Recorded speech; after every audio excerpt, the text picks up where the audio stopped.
Mendoza, consultant on urban vision and strategy, former mayor of Bogota. To me, at some point it became more and more evident that what really makes a city a good city is its pedestrian space. That's what really makes the difference.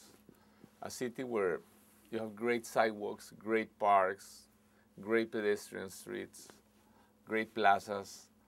That's what the city really is. I mean, out of the whole planet, the only microscopic space to which we have free access, especially if you're a poor student and you have a car or even money to go anywhere by train, is public pedestrian space in your city. The rest of the planet, I mean, we cannot go to other countries without having some visa or some permission from other countries to let us in. Even in our country, all land is private. We cannot go to this land. A good city should provide for some human needs that we have. Those needs are, for example, we need to walk, not just to survive, but to be happy. We could survive inside an apartment all our lives, but if we can walk, and then if we can walk in 10-meter wide sidewalks, it's better than to walk in 2-meter wide sidewalks. And then here again we come to an issue, which is that there are no mathematical formulas when it comes to designing cities. It's a very ideological, despite what Mr. Fukuyama said, that there is no more ideological discussions. Everything about a city is ideological because it's something that cannot be proven right or wrong. The height of buildings, how do we mix commercial and residential, shops and housing, how wide should sidewalks be, how abundant should parks be. Almost everything that makes a city better or worse is not something that can be defined as in a certain mathematical or technical way. But so we need to walk. We need to be in contact with nature. So we need also to have some trees or water, or we need to be with other people. We like to be with other people. We should be able to walk to buy milk. If we have to take a car to buy milk or to buy bread, then we don't meet many people in the street. And we need not to feel inferior. And one thing a great city does is that it puts very wealthy people next to very low-income people together as equals in parks, in waterfronts, in sidewalks, in public transport, hopefully in cultural activities. Those are some, but again, we come back always to the equality issue. Many people thought after communism failed that we could forget about equality, that this was just an obsolete issue, that we should just worry about economic development and that everything will fall into place. And then we even have Mr. Fukuyama writing, this is the end of ideology. We all agree now on everything. The market is the solution to everything. But I'm not so sure, because actually we have been trying to have more equality for the last 2,000 years. I mean, even more. Greece, Rome, the Judeo-Christian revolution. I would even say that Western civilization came to happen not because it had more advanced technologies or mathematical knowledge, but because it had this bonding element of equality, which was finally the basis for private property and laws that protected citizens' rights and things like this. But over the last 300 years also, all kinds of conflicts for more equality. So we cannot all of a sudden say that equality is bunk. So what kind of equality can we talk about today? Not income equality, clearly, because we all agree now that the best way to manage most of society's resources is private property and the market, and that creates income inequality. But what kind of equality? So I would say at least equality of quality of life, at least for children, that all children should have access to everything they need to be happy, to green spaces without being members of a country club, to sports facilities, to libraries, to waterfronts. And another basic principle of equality, I would say, is a basic principle of democracy, which is, in all democracies, the first article in a constitution is that all citizens are equal before the law.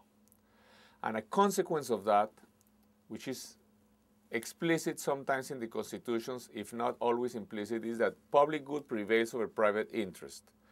This is an extremely powerful principle. If public good prevails over private interest, for example, we should not have private land around growing cities in the developing world. We should never have private waterfronts, especially around urban areas. So there is much to do, even in the United States. For example, all the Long Island coast should be public, a great greenway, public park, and not these big fancy houses in front of the water. If we really had a true democracy at work, I mean, if we have public good prevail over private interest, public transport should have priority over private cars in the use of road space. Only in 2009 or 2010 or 2008, the world became more urban than rural for the first time in history. The developing world cities are growing extremely fast. Latin American urban development happened mostly between 1950 and 2000, and the same thing that happened in Latin America, going from about 30% urban to about 70 or 80% urban, is the same thing that is happening in Asia now between 2000 and 2050.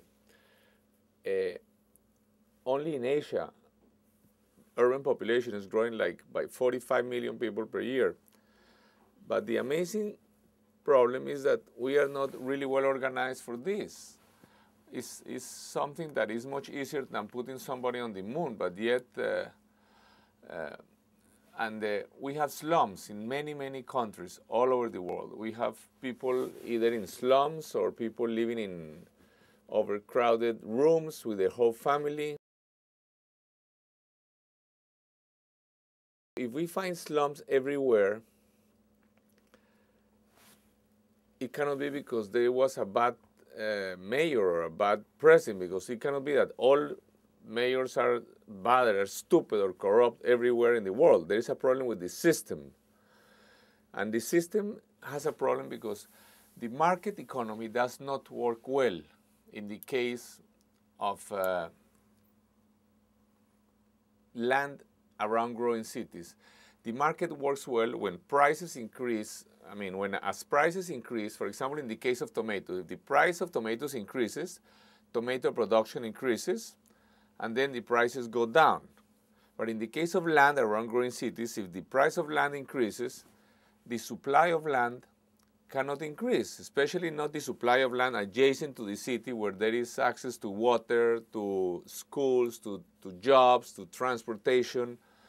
So there is really no justification for land around cities being private. In the countries such as Sweden or Finland, since around 1900, 1904, all land around the cities belongs to the government. But in developing countries, a few rich people own the agricultural land around the city, and they make enormous unjustified gains in the transformation between this land from rural to urban.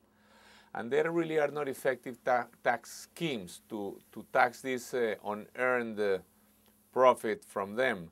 And the problem is not so much that they make unearned, unjustified profits, but the problem is that the poor cannot solve their housing in a good, well-designed neighborhoods in the right places. So the low-income people go to the wrong places, sometimes very often to places which have high risks, such as a landslide risk in some very high steep hills where they have to go to live, or to There's flooding areas which flood and many people die. Or anyway, these are neighborhoods which they have not enough public spaces, not enough roads, not enough parks, not enough anything. We are at a time in where people believe in the market, that the market solves everything. In the case of cities, the market does not work very well. Government has to intervene. The market does not work well in the case of land around growing cities. The market cannot decide how wide sidewalks are or how high buildings are or how many parks we should have. The market will never create central parks. It's government that will create the central parks and the pedestrian walkways. And so in this case of cities, the market does not work well. Here is society, through something that we call government, even though it's a dirty word to many people, that has to decide what to do. The market will not create great cities. The market is creating gated condominiums in suburban low-density developments. I don't think there is a contradiction between economic growth and public space. First of all, I think the most crucial competitive factor in our time is not. I mean, the crucial competitive factor in our time is not like it was in the past land or even capital, but people, how to attract and retain the best qualified people. So I would say the most crucial competitive issue in our time is quality of life. And public pedestrian space is crucial for quality of life. Public pedestrian space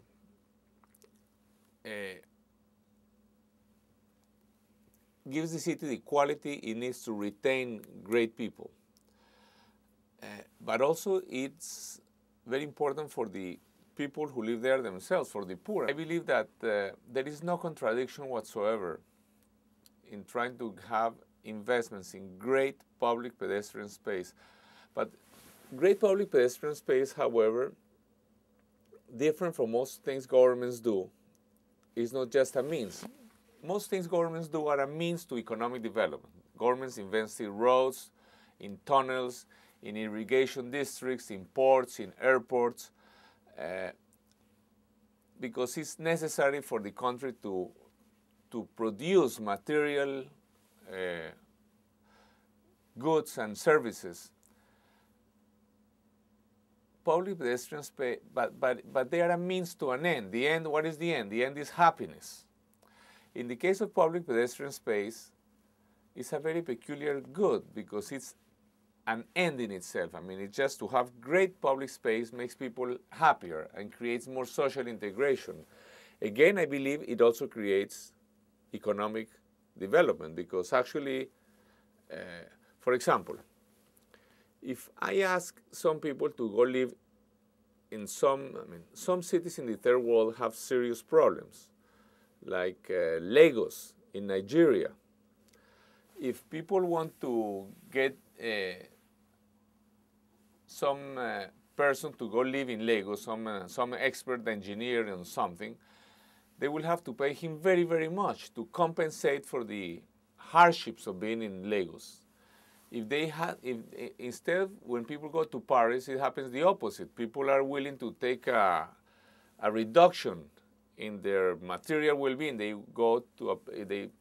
may go without a car. They go with a much smaller apartment because the city gives them so much back. So, actually, to invest in a good city is good business. It's not robots that make investment decisions. And we need to make a city that is attractive to, the people we most want to have in a city are those who could actually go anywhere in the world they want because they are such good technicians or artists or professionals or whatever they do that they could choose to go wherever they want. And if we don't have a great city, they will leave. I love to I love to ride my bicycle. I mean, I have had a small apartment in New York, a very small apartment, and I would say I go around my neighborhood by a bicycle. To I go through the village. I go through the East Village. I go through Chinatown. I like to go across the bridges by bicycle. I love to take the beautiful Hudson River Park bicycle way and go all the way up to Riverside Park, and then to all the upper to Harlem, to go riding around there, to ride around the City College campus uptown, and I don't know, what is a particular place that I like? Well, I like more the area that I know more, which is all the area around the East Village and all this area. I enjoy. There is a lot of life and a lot of people, and the Union Square area.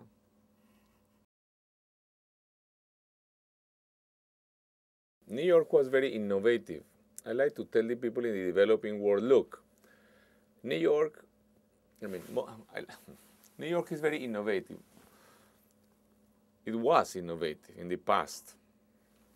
I like to tell the people in the developing world cities, look, European parks were mostly the playgrounds of the wealthy, of the nobles and the kings and the aristocrats, and sometimes it was necessary to cut their heads off in order to turn this land into parks.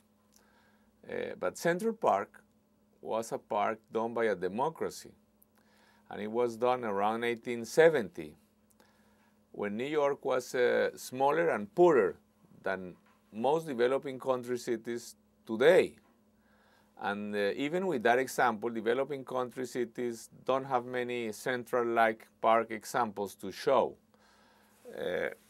But I would say that recently New York has invested again in public pedestrian space, has done very interesting things. The Hudson River Park, the bicycle ways, what has been done recently by Janet Sadiq-Khan, the transport commissioner of Mr. Bloomberg, making more bicycle ways. So far only painted lanes mostly, but hopefully more and more there will be physically protected bicycle ways. They have created the High Line, the elevated former rail line, which has been turned into a park, a bit the same as there is one in Paris too. And these are fantastic public pedestrian spaces, these new public pedestrian spaces, and some that are taken care of by private organizations, such as Central Park. But I think, first, there are some things that are still needed for the future, and some others that have to be done to better conserve what exists. I mean, the main issue is New York sidewalks. I am very concerned with New York sidewalks. There is a lot of dirt, and the vendors are really taking over the New York sidewalks, and somehow people think this is democratic, to allow anybody to go and sell anything in the street. No, the vendors are not the poor people. The poor people are the hundreds of thousands of people who walk in New York sidewalks. And if we want New York public space to be a space for integration between the wealthy and the poor, we have to keep this clean. I mean, there is nothing wrong about having beautiful spaces. Now people just put up ATM machines in the sidewalks, and nobody seems to tell them anything. Some streets in New York really are almost now like if they were in the most backward developing world cities, like Canal Street but even in many places. So I think New York sidewalks need to be better kept. Vendors have to be radically restrained. I mean, you may allow a few vendors, I suppose, with some restrictions and some regulations, but it's really, and getting to a point where it's completely chaotic. And so they say is that there are some constitutional restrictions to restrict vendors, but I don't see why, because in Chicago the sidewalks are perfect and you have the same constitution in Chicago. So I think you have to be extremely careful. But the thing is that you see that the new pedestrian spaces that have been created, or the ones that are kept by the private sector, like Central Park, or the High Line, or the Hudson River Park, they are beautiful, they have nice flowers, they are clean, they don't have vendors. Why not manage in the same way the other public pedestrian spaces? New York is an example, and I think clearly it is a challenge to complete the whole bicycle way all around Manhattan. In the Upper West Side, and I mean, especially to the north, it's necessary to work a lot to complete a pedestrian and bicycle walkway by the water side. There are many, many streets where protected bicycle ways are needed, because and some even seems to be, I mean, some were painted initially and now they seem to be getting rid of them. Like in 10th Street, it's like getting erased, the ones that was painted. So clearly there is a space in New York which is the real issue, is the parking space for cars in the streets. I mean, the United States Constitution has many rights. People in the United States have a right to live without fear, without crime. They have a right to free education. They have a right to work, to have many rights. But parking is not a constitutional right. I think it should be questioned more seriously how to use this space, which is now being taken by cars parking by the curbside. It's a small minority of people who are taking up this extremely valuable space in the streets of New York to park. And I think in many streets you could get rid of parking and make some much bigger sidewalks, make some fantastic protected bicycle ways in all directions. Some regulations, I think, also have to be enacted so that people can walk in with bicycles into the elevators and into the hallways, so that, I mean, if people can go with dogs or with shoes into a hallway or in an elevator, why not go with a bicycle? But New York, I think Manhattan in particular, is the perfect city for everybody to move by bicycle, and even in the winter, it's possible in most of the winter with some coats to go by bicycle everywhere. We have had cities in the world for about 5,000 years, from Babylon and Ur and all of these wonderful cities. And for 5,000 years, all these streets were only for pedestrians. Even when we see pictures of New York in 1910, you see people walking in the street. I mean, in Manhattan, you see Manhattan was a pedestrian city in 1910. Everybody was walking in the middle of the street. A few trams and things, and then,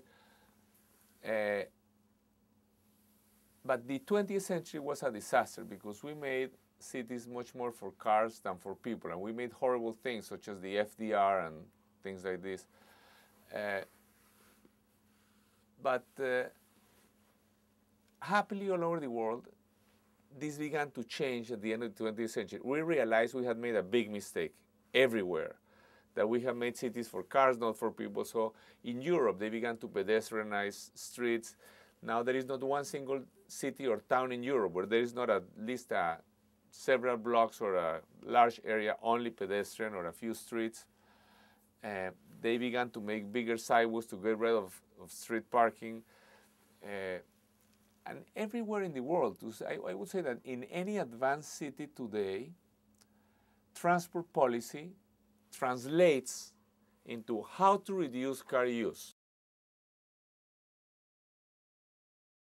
I think the best way to do it is to have, to restrict parking. I mean, I think more progressively, there should be a goal. And we can also ask the people in New York, I mean, because it's only a minority of people who have cars, we should ask the people, do you want these cars parked there, or do you want this beautiful big sidewalk with bicycle way around in Manhattan? Why can't people in Manhattan vote on this? Why can't people in Manhattan vote where they want beautiful network of bicycle ways and bigger sidewalks, or do they want cars parked there?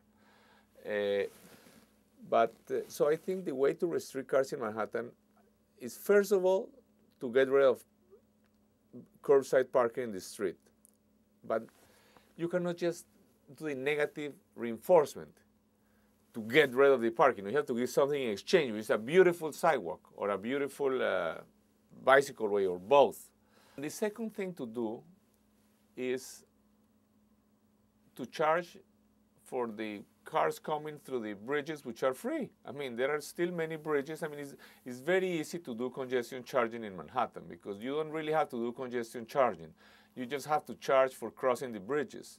So it's a little even contradictory to have congestion charging when you allow people to cross the bridges for free. So I really believe that the first thing to do in Manhattan is to charge in the Manhattan Bridge and Williamsburg Bridge and all the bridges where people are going across the bridge for free. The money that you collect from charging to cars, you can invest in improving pedestrian and bicycle ways and to subsidize public transport, to make better and cheaper public transport for everybody. I think in many areas of New York, you will need to improve. I mean, New York has some of maybe the best subway system in the world, but still, it doesn't go many places.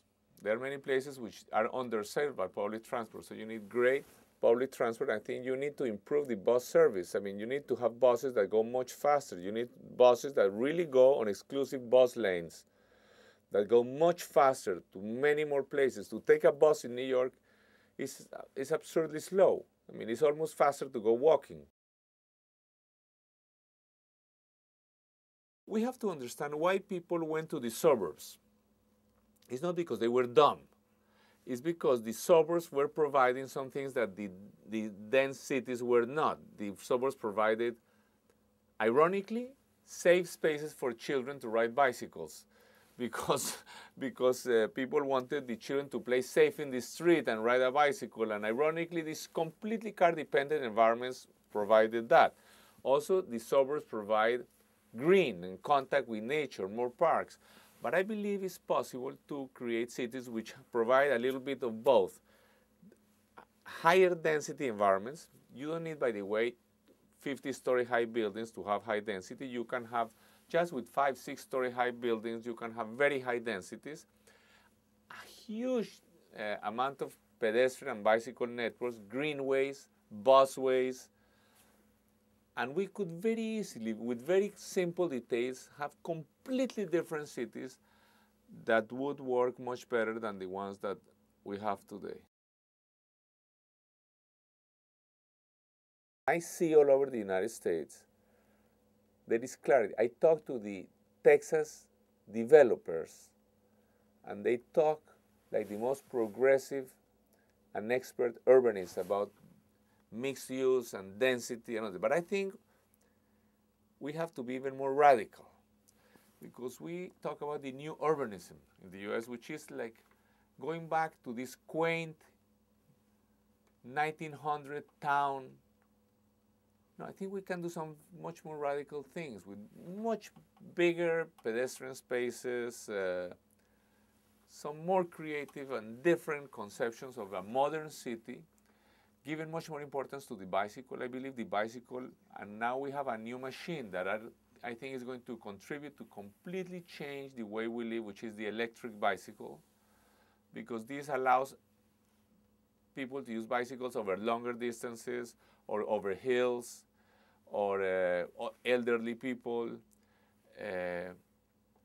Bicycles, I think we really have to, in the future, I think protected bicycle ways are going to be as obvious as sidewalks are today.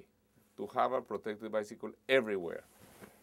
And the United States